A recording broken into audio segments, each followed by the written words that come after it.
kembali ke harga tertingginya. Ini di tahun 2021 ya. Nah sekarang turun lagi, walaupun dia sudah akan mencapai all time high-nya kembali.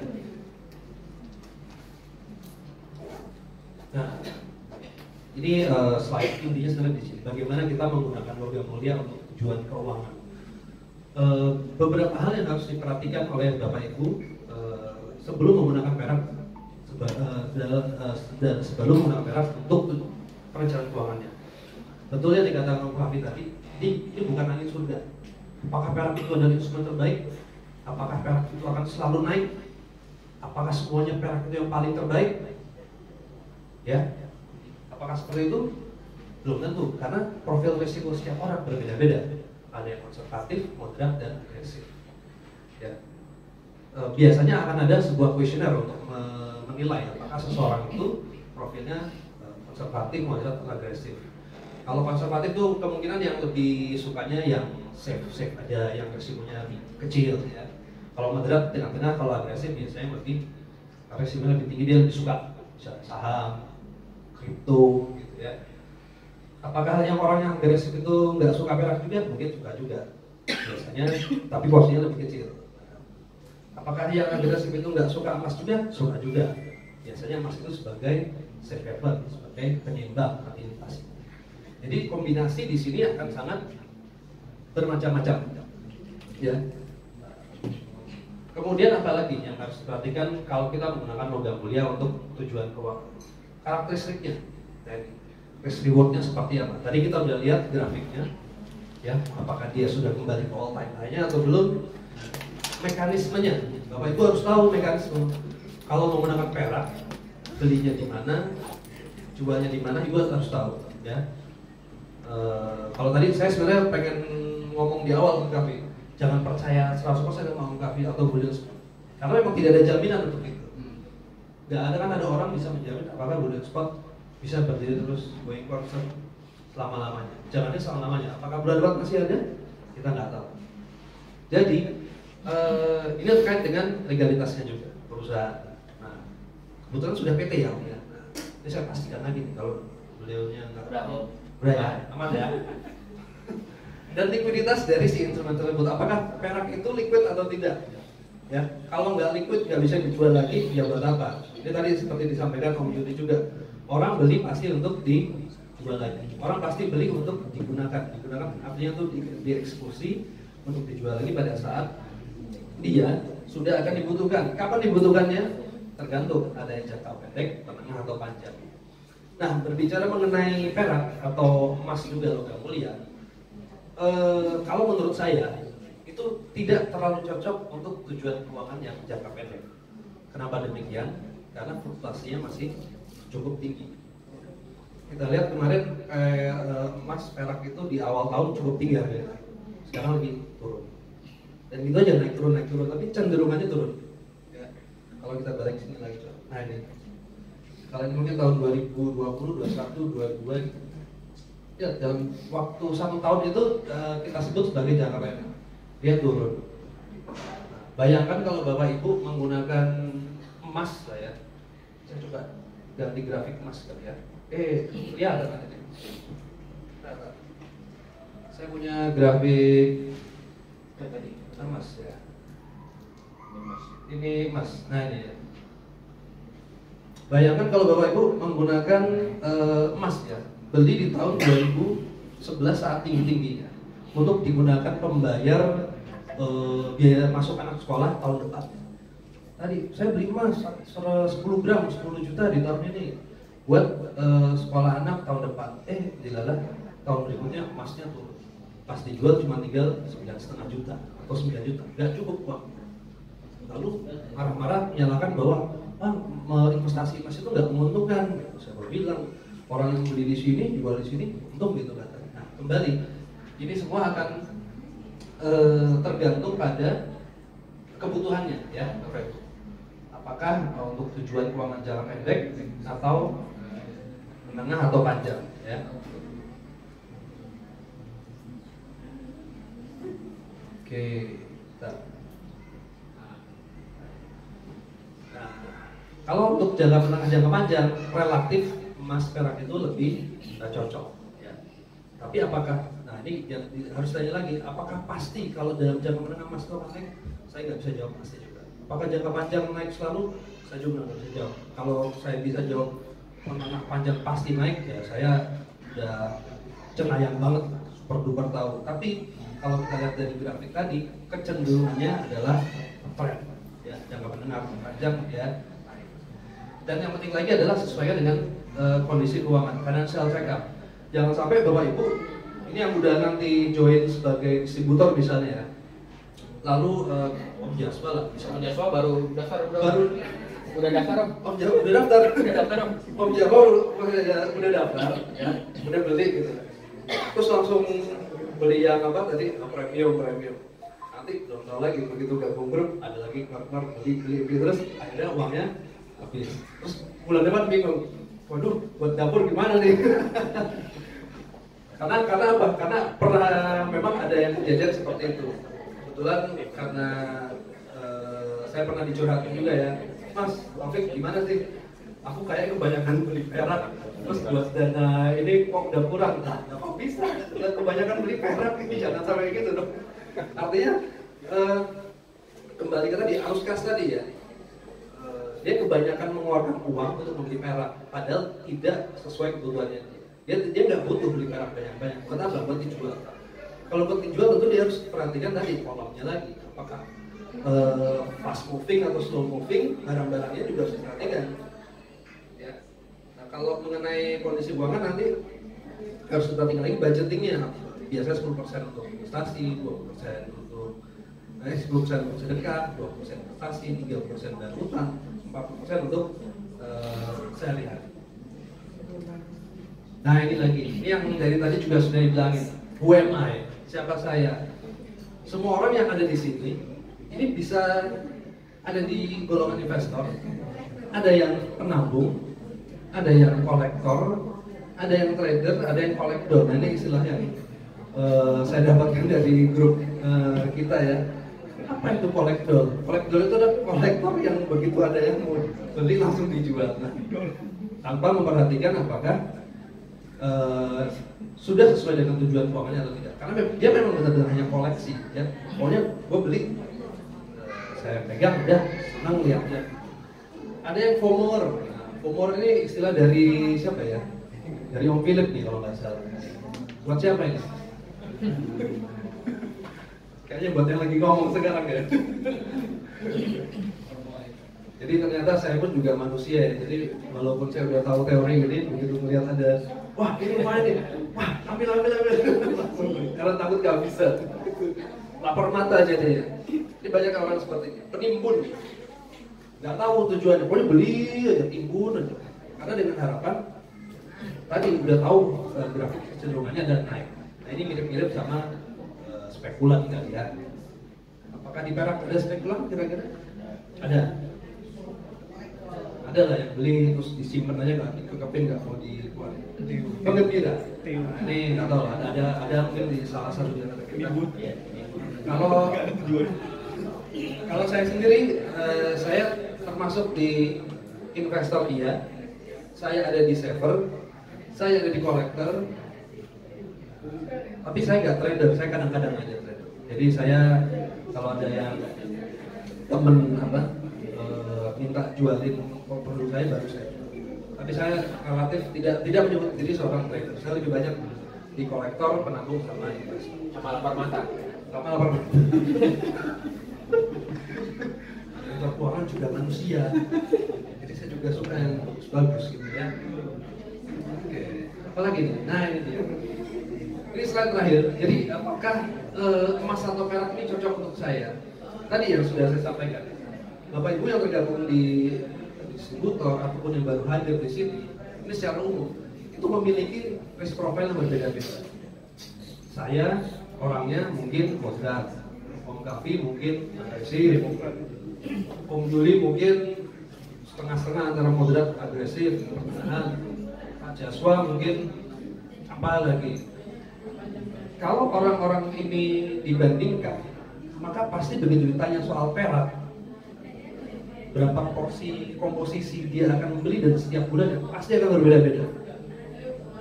saya orangnya buat investor, buat saver. Ya, paling saya membudgetkan sekitar 10% dari pendapatan saya tiap. Kalau Om Kafi buat trader bisa-bisa 20-30% karena diputar terus. Kalau Om Yuli mungkin buat ditabung, ya udah, saya tabung rutin. Pak Jaswa mungkin buat apa lagi nggak tahu. Semuanya berbeda-beda dan punya different goals. Goals ini apa? Tujuan keuangan. Ini agak unik juga ya. Jadi semua orang punya tujuan berbeda-beda, punya motivasi berbeda-beda untuk hal keuangan. Ada yang pengen, yang berdagang perak pengen bisa beli mobil, ada yang pengen punya rumah, ada yang pengen menyiapkan dana pendidikan anak dengan membeli perak. Semuanya berbeda-beda sehingga, nah, kalau ada yang pengen menyiapkan dana pendidikan anak buat tahun depan gitu ya, apakah cocok dengan perak? Saya bilang enggak, tidak cocok. Lebih baik Bapak Ibu tabung aja, taruh di bank, simpen, tiap bulan nabung berapa sesuai kebutuhan, lalu buat tahun depan. Kan mungkin yang tidak disadari oleh kita sekarang, kalau anak kita mau masuk sekolah tahun depan ya, misalnya bulan Juni tahun depan, biasanya di Desember tahun sebelumnya sudah mulai pendaftaran dan sudah harus bayar. Itu sering di miss dalam perencanaan keuangan.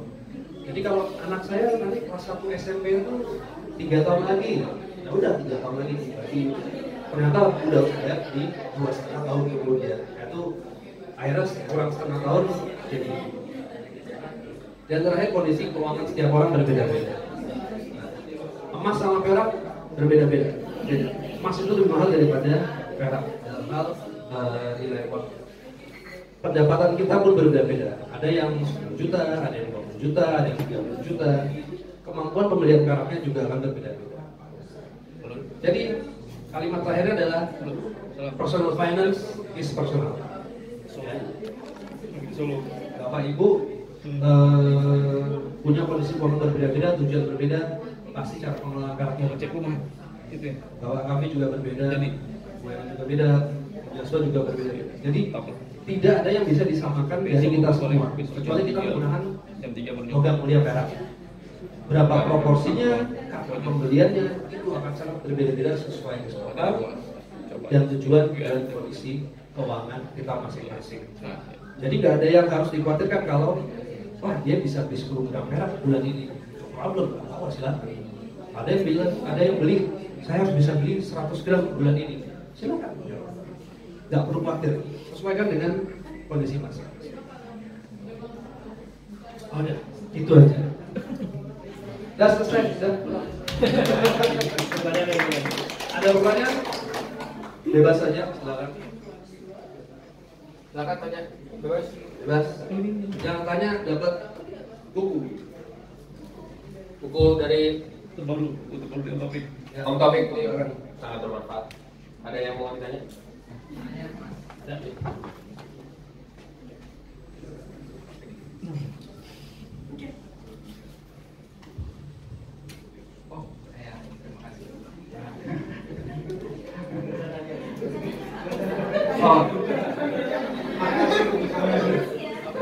Pak Taufik, saya Andi dari Bekasi mau tanya. Bekasi, Pak.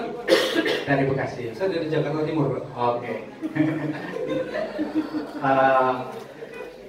Kalau secara keuangan kita dalam menyusun tabungan untuk pensiun, bisa nggak dengan emas atau perak? Kalau bisa emas perak itu rasionya sebaiknya berapa? Caranya bagaimana? Terima kasih. Siap. Harus konsultasi 1 hari kayaknya. Jadi kalau dengan perak apakah bisa untuk perencanaan uang untuk dana hari tua ya? Jawabannya bisa. Bisa, tapi akan tergantung pada kapan Bapak akan memulai dan berapa yang harus akan Bapak siapkan. Semua itu bisa dihitung, Pak. Jadi kalau Pak Andi misalnya sekarang usia berapa, mungkin 45 misalnya gitu, akan memasuki dana persiapan hari tuanya di usia 55 umumnya ya, 10 tahun lagi. 10 tahun lagi untuk persiapan pensiun itu masih cukup baik, masih cukup panjang ya. Banyak kita temui orang-orang yang usianya udah 53 atau 55 bahkan itu belum sama sekali belum menyiapkan pensiun. Bisa disiapkan dengan perak. Ini contoh kecil saja ya. Jadi misalnya ini Pak, nah ini, sorry ini harta emas ya.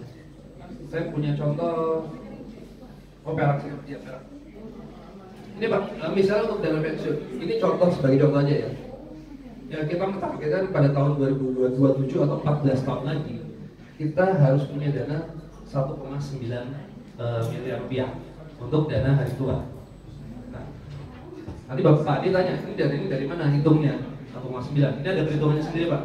Jadi berapa tahun Bapak usia harapan hidup dikalikan biaya pada saat Bapak akan pensiun nanti berapa per bulannya yang diinginkan. Itu perhitungannya ada. Asumsinya adalah Bapak memerlukan 1,9 M 14 tahun lagi. Tinggal dibagi aja Pak, pakai Bapak perlu 157 kg perak. Mengumpulkannya per tahun berapa? 11 kilo. Kalau saya per bulan harus cicil berapa? 937 gram. Kok banyak gitu kan? Emang bisa Pak beli? Misalnya kalau kita masukkan dengan asumsi kenaikan harga peraknya Pak, ini maka yang tadinya berapa? 197 kilo Pak untuk pensiun. Sebenarnya Bapak cukup 22 kilogram saja. Kalau 22 kilogram mungkin kali sekarang 15 juta ya. Kalau yang 300 juta. Bapak siapkan 300 juta untuk beli langsung 22 kilo, udah taruh aja Pak. Simpan Mas. Apa peraknya? Atau kalau nggak sanggup langsung 22 kilo, 1,5 kilonya per tahun.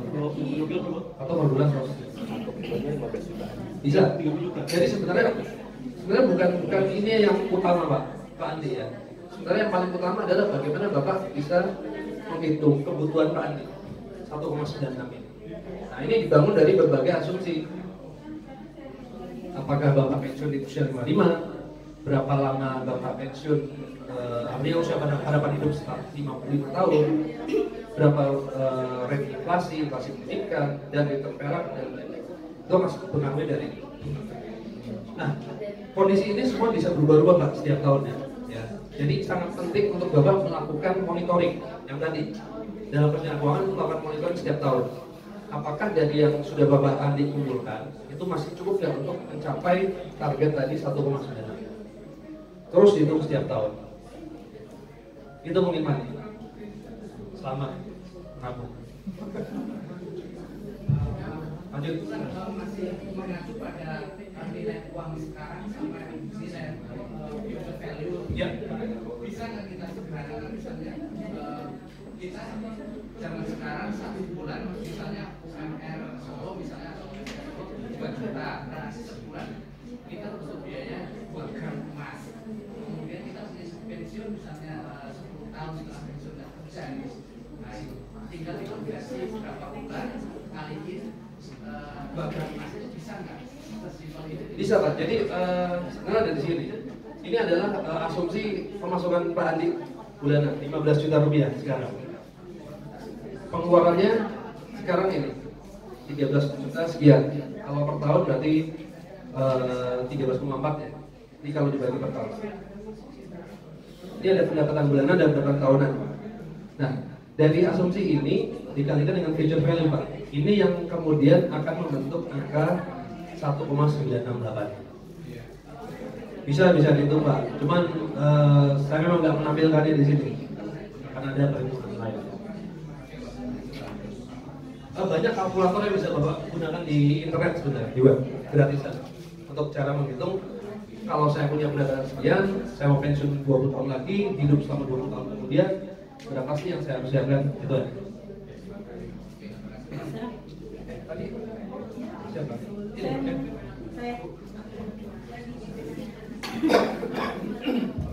Bismillahirrahmanirrahim. Assalamualaikum warahmatullahi wabarakatuh. Terima kasih atas kesempatannya. Saya Bu Yuni nanya ya. Salah satu alasan saya untuk ikut hadir di sini memang pengen sekali saya bertemu dengan Mas Taufik dengan mentor keuangan, karena memang saya orang yang bermasalah dengan keuangan. Semoga segera berakhir terjadi. Ya. Yang saya tanyakan adalah pertanyaan dasar. Tadi saya lihat piramida itu ya, piramida. Di sana ada yang paling bawah itu dengan arus kas. Nah, saya bermasalah di situ memang. Masalah saya seperti ini, ketika pekerjaan saya adalah seorang guru SD dan jualan logam mulia adalah pekerjaan sampingan ya. Jadi tidak tiap hari saya mendapatkan pembeli dan mendapatkan keuntungan dari penjualan saya. Saya juga berjualan parfum, itu pun juga tidak tiap hari saya mendapatkan keuntungan, dan saya sering kebingungan dengan ketika saya sudah menjual misalnya hari ini saya laku 10 gram misalnya, saya bisa mendapatkan sekian ratus ribu dari uang itu. Saya sering kebingungan, keuntungannya itu mau saya apakan gitu. Apakah saya kadang-kadang merasa bersalah untuk menggunakannya untuk belanja, sekedar membeli sabun atau bahkan sekedar untuk menyenangkan diri saya sendiri, mau jajan bakso atau gimana, itu kadang-kadang saya merasa bersalah gitu. Jadi uang itu kadang-kadang saya simpan dulu, tapi misalnya tadinya belinya hari, kan tadi modelnya barang out kita harus in ya. Nah kan langsung saya belanjakan yang sekian puluh juta misalnya. Kemudian sisanya kan jadi keuntungan ya. Nah yang keuntungan itu saya ngaturnya itu bingung. Harus bagaimana keuntungan itu, apakah berapa persen yang harus saya simpan kembali, berapa persen yang bisa saya pergunakan, atau mungkin untuk sedekah bagaimana, atau ngaturnya tuh saya bingung. Bahkan saya ditanyain sama suami saya, "Lemu dadalan emas ki piye ndok?" Saya bingung jawabnya karena belum baik dalam manajemen keuangan terkait jualan saya. Terima kasih ya. Alhamdulillah bisa bertemu sekarang. Baik. Oh. Nanti bisa langsung minta tanda tangan. Oh iya, terima kasih. Jadi Bu siapa Bang? Bu Yuni. Memang ini paling mendasar ya kalau. Tapi apakah Bu Yuni sekarang sedang kesulitan keuangan, artinya kesulitan ada masalah mungkin nggak bisa bayar utang, enggak kan? Tidak. Nah tidak, hanya kesulitan dalam mengalokasikan itu. Masalah dijaga. Jadi kalau alokasi secara umum Bu untuk arus kas itu banyak metode, ada 10, 20, 30, 40, 33, 33%, living, saving, playing. Yang sering saya paling sampaikan secara umum adalah 10, 20, 30, 40. Nah, 10%-nya untuk sedekah tadi, untuk agama, zakat, bantuan sosial segala macam. 20%-nya adalah untuk investasi atau menabung. 30% untuk bayar utang apabila ada. Kalau nggak ada, mudah-mudahan nggak ada. 40% adalah untuk kebutuhan hidup sehari-hari, belanja segala macam. Ini paling simpel, 10, 20, 30, 40. Nah, kalau tadi di masalah Bu Yuni, mungkin ada sedikit kebingungan mungkin ya dalam mengatur keuntungan yang sudah Ibu dapatkan dari dagang. Nah, kalau saya boleh sampaikan, ini memang masalah kedisiplinan saja. Jadi memang ini masalah semua orang. Jadi kalau saya biasa sampaikan, kalau paling gampang mengatur budgeting untuk ini adalah kita mencatat semua pendapatan dan pengeluaran kita sekecil apapun, harus dicatat. Mau tiket parkir, mau bayar tol, mungkin bayar tiket transportasi umum 2.000 pun itu harus dicatat. Supaya apa? Kadang pengeluaran kecil-kecil itu nggak kawan, tiba-tiba jadi besar di akhir bulan. Mungkin anak ibu ada habis beli es kopi susu 15.000, harus dicatat. Nah, hubungannya dengan yang tadi apa? Nah, kelihatannya kecil kan, keuntungannya mungkin habis ibu jual emas tadi ya, ini 10.000, 20.000, 25.000. Nah, ini juga harus dicatat pendapatannya. Ingat ya, pendapatannya bukan pendapatan dari jual 1 jutanya, karena 1 juta nanti pasti akan dikembalikan beli stok lagi kan. Nah, ada selisihnya 25.000, itulah yang jadi pendapatan ibu, jadi keuntungannya 25.000. Nah 25.000 itu lalu baru ibu masukkan ke dalam cara budgeting tadi 10, 20, 30, 40. mungkin di sini lebih jelas. Yang tadi ini ada tabel ya, contoh tabel ya. Kalau kita punya pendapatan satu lagi. Nah ini ada pemasukan dari gaji, ada dari jualan emas di sini. 25.000. Masukkan Bu hari ini 25.000, bulan ini berapa? Mungkin 1 juta. Nah, baru di pengeluarannya juga dicatat di sini. Jadi sebenarnya Ibu sebaiknya rajin mencatat itu aja. Kalau saya tebak Ibu nggak pernah catat ya? Iya. Iya kadang-kadang kalau lagi rajin. Sebaiknya semua kan Bu pedagang, kalau belajar sama Om Yuli nanti. Jadi semua transaksi itu harus dicatat. Beli berapa, beli stok awal berapa, jual berapa, beli lagi berapa, jual lagi berapa. Marginnya di sini tulis.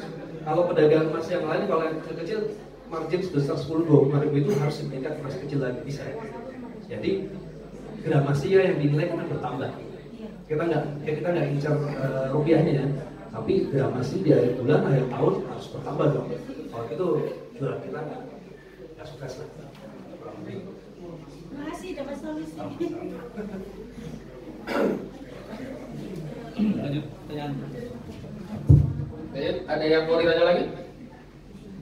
Soal apa aja? Nggak ada? Nah, sekarang Pertanyaan coba. Kalau gitu gantian, kita yang nanya. Yang bisa jawab dapat hadiah.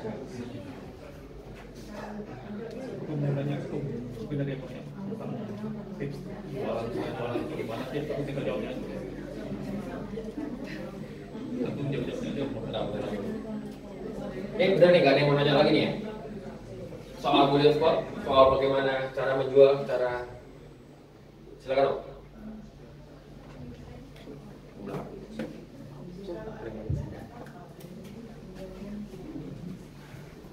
Kalau nggak ada yang mau nanya lagi nanti gantian kita tadi buat habisin hadiah.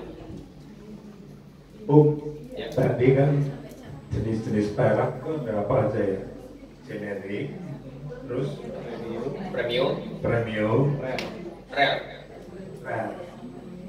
Terus kalau perak gosong itu yang apa Om?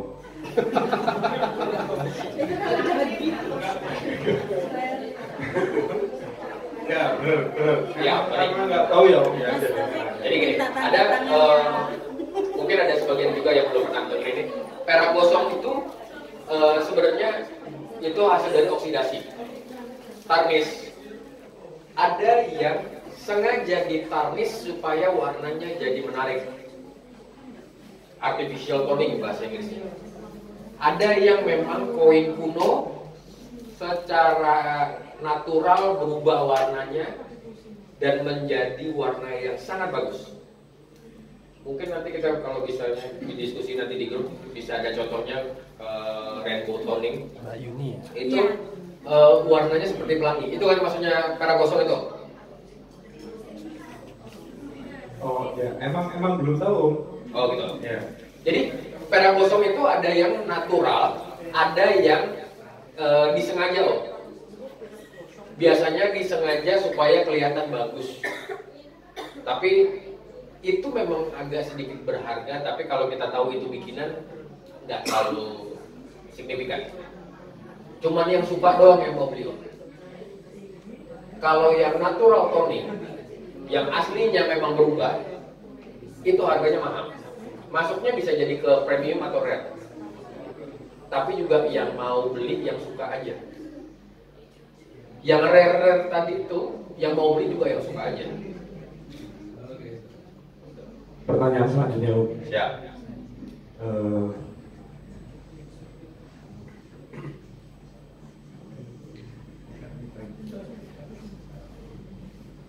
Mending menyimpan perak atau mendapatkan cuan dari perak, baik itu melalui produksi atau melalui penjualan. Oke. Ini menarik. Ini sebenarnya nyangkut sama materinya Om Taufik tadi. Jadi tiap orang mempunyai profil investasi yang berbeda. Saya pribadi, saya orang yang agresif. Saya nggak menyimpan uang banyak. Uang saya diputar terus. Tapi ada beberapa orang yang nggak bisa begitu. Ada yang mending saya simpan daripada saya dagangkan. Tergantung profil orangnya. Mendang mending itu nggak ada mendang mendingnya. Beneran serius. Ini bukan maksud. Tapi memang tergantung profil orangnya. Kalau saya karena mengajak teman-teman menjadi distributor, distributor itu mendapatkan manfaat dari jualan. Jadi saya men-encourage teman-teman distributor untuk jualan aja. Kalau jual bungkus. Kalau dapat untungnya, baru belikan apa yang kamu mau. Jadi daripada kita beli barang untuk kita simpan, mendingan dagang untungnya baru dapat barang yang supaya kita simpan. Itu cara saya mengajarkan membantu teman-teman supaya bisa mendapatkan cuannya. Jadi nantinya bisa berinvestasi. Tapi ada juga beberapa teman yang nggak masuk begitu ya. Om Taufik ini, Om dagang lah, barangnya banyak. Dia kantornya, nih saya bilang, Om Taufik ini kerja di Pertamina. Dia punya pasar yang besar, sangat potensi banget. Bisa dibilang teman-temannya banyak orang yang punya duit, nggak tahu duitnya mau dikemanain. Tapi dia nggak mau dagangnya, karena dia bukan sifat, nggak memiliki profil yang saya mendingan didagang aja. Dia cenderung untuk menyimpan saja. Jadi untuk mendingan simpen atau mendingan dagang tergantung orangnya. Bisa dua-duanya. Bisa dua-duanya. Itu yang masuk di modern tadi ya. Bisa. Gitu. Menjawab nggak? Nggak ada yang paling cocok. Ya. Tidak ada yang cocok untuk setiap orang. Tidak ada sepatu yang cocok untuk setiap orang. Bisa berbeda-beda.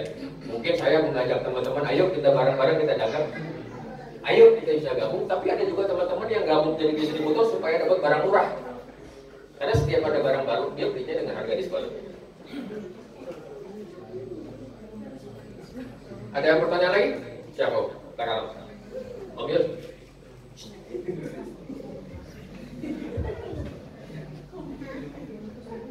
Bismillah, saya Abu Yusya dari Aceh. Wih, Aceh, mantap. Akhirnya doang. Jadi ini dari Aceh. Terkait dengan Brilliant Spot, kemudian tentang distributor, saya mau tanya tentang Brilliant Spot memfasilitasi ya. Kita nggak bicara soal perbedaan pendapat tentang ya dan biadin. Oke. Untuk MUI menganggap bahwa kemudian itu sebagai komunitas, tapi ada beberapa pihak yang memang sesuai nasnya saja. Siap. Ya dan biadin. Nah ini bagaimana ketika